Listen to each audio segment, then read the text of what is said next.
In this field test, we'll be looking at two wide-angle lenses, the Olympus M.Zuiko 8mm f1.8 fisheye and the 7-14mm f2.8 Pro wide-angle zoom.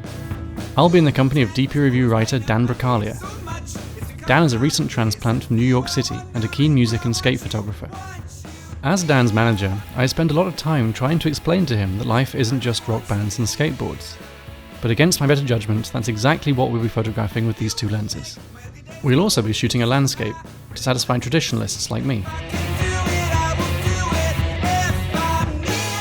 Nice to meet you. Our first stop is the Shakedown in Bellingham, a city an hour and a half north of Seattle. We're here to photograph the Hoot Hoots, who've driven up for the night to play a show. As well as action shots, we'll also be capturing some video footage and using the 8mm fisheye to get some staged, flashlit band portraits. In addition to live music and skateboarding, Dan is also an accomplished portrait and editorial photographer and uses wide-angle lenses for much of his work. I didn't have the chops to be a musician, so the next most rock and roll thing you can do is be a photographer. It's like being in that, weirdly you're kind of in that gang but never quite really. Exactly. Olympus's M.Zuiko Pro lenses are the company's top of the line. Intended to be paired with Olympus's high-end mirrorless interchangeable lens cameras, the M.Zuiko 8mm f1.8 fisheye and 7-14mm f2.8 Pro wide-angle zoom represent the best optics that Olympus can create.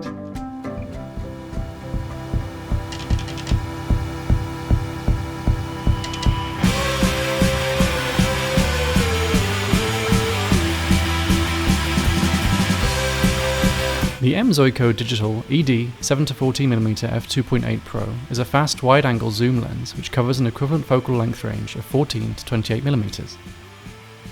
The M.Zuiko Digital ED 8mm f1.8 Fisheye Pro is a 16mm equivalent fisheye lens which offers a 180-degree angle of view and a minimum working distance of 2.5cm.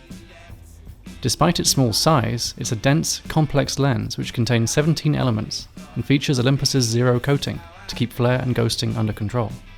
A customizable L function button can be assigned to one of 27 functions, and a manual focus clutch makes switching between automatic and manual focus very easy, without touching any on-camera controls.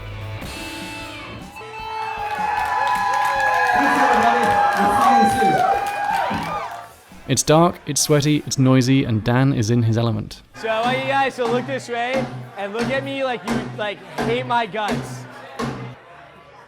Yeah!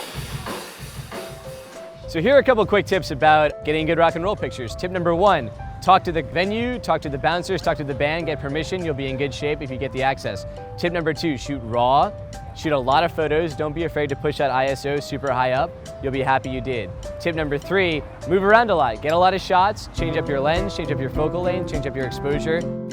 With the live music shots in the bag and late night food truck tacos in our stomachs, we headed back to Seattle.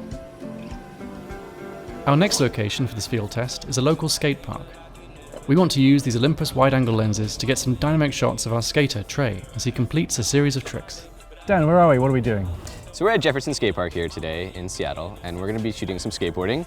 We have the 8mm fisheye and the 7-14mm lens. We have our skateboarder Trey. We're going to shoot some still stuff and some video. So what are the biggest challenges when shooting this kind of thing? Not every trick gets landed every try. Some tricks will take 20, 25, 30 tries to land. Some will take 1 or 2. And it's basically making sure you're hitting the shutter at the exact right moment, the exact time that trick is landed. Yeah, that looks great. That works really well.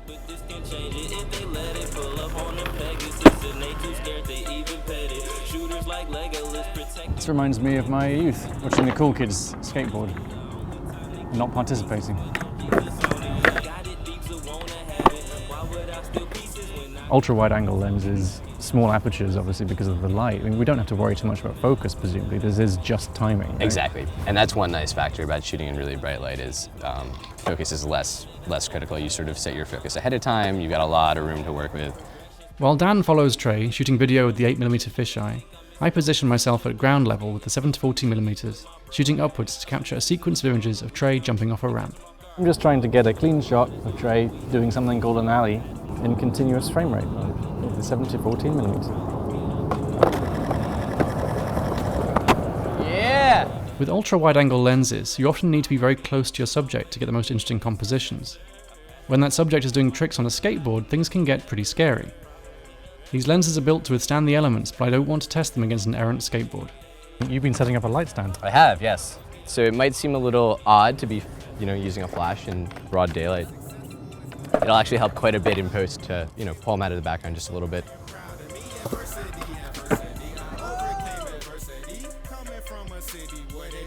When we get back on this, just do some tricks and stuff. I'll try not to laugh. Yeah.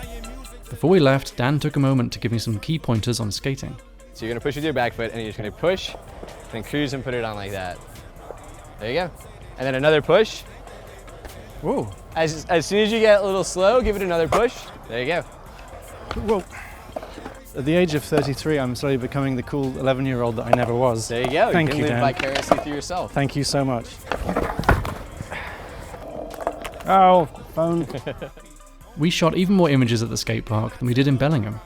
And even on the back of the camera, it's obvious that both of these lenses are capable of extremely good results. Even shooting with the sun in the frame, flare is very well controlled and sharpness is high edge to edge. That was great. I think that went really well. Yeah. We got some good video, we got some good still shots, we got some good sequences. I'm really happy. So we've got one thing left to do. I know we've shot live music now, we've shot the skating, we've used these dynamic wide angles off to their best extent at this point, I think. We want to really show what the lenses can actually do in terms of resolution. So the next thing is landscapes. Yeah, sounds great. Fantastic. Well, thank you, Dan. This was fun. My pleasure. So where have we come to now? So we're in Alki Beach, which is in West Seattle, and we're gonna shoot this beautiful sunset behind us and get a really pretty picture to finish this off. We're here to photograph the sunset using the 7-40mm lens, and for the first time in this field test, we're using a tripod and deliberately shooting at an optimal aperture for even sharpness across the frame. So we've left the 16mm back in the office, we've shot that to death with the rock band and the skating and everything else. So we want to use the 7-14mm. What are we going to do with that tonight? So we're gonna use the 7-14 at its widest end, so 7mm, 14mm equivalent. And we're gonna set it up kind of low to the ground and fill the foreground with some of these logs and driftwood, and then just get a beautiful sunset coming over the mountains, filling the sound here with some hopefully really nice light. Great.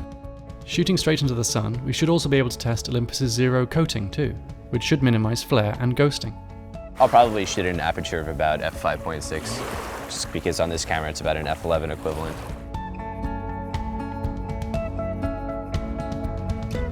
This is probably a good time to mention the fact that these lenses are splash-proof. Thank God for that, huh? Both of these lenses are truly impressive, especially given their relatively small size and weight. Although it probably won't be an everyday lens for most photographers, the 8mm f1.8 fisheye is extremely effective for some types of photography, and optically it's top-notch. Compared to the fisheye, the 7-40mm f2.8 is more practical in day-to-day use. And the only serious disadvantage that we found in our shooting is the inability to add a front-mounted filter. But to be fair, that's a problem common to ultra-wide-angle lenses of this type. Like the fisheye, we've been very impressed by its performance and build quality. And both lenses should keep Micro Four Thirds users very happy indeed. I'm Barney Britton from DPReview.com. Thanks for watching.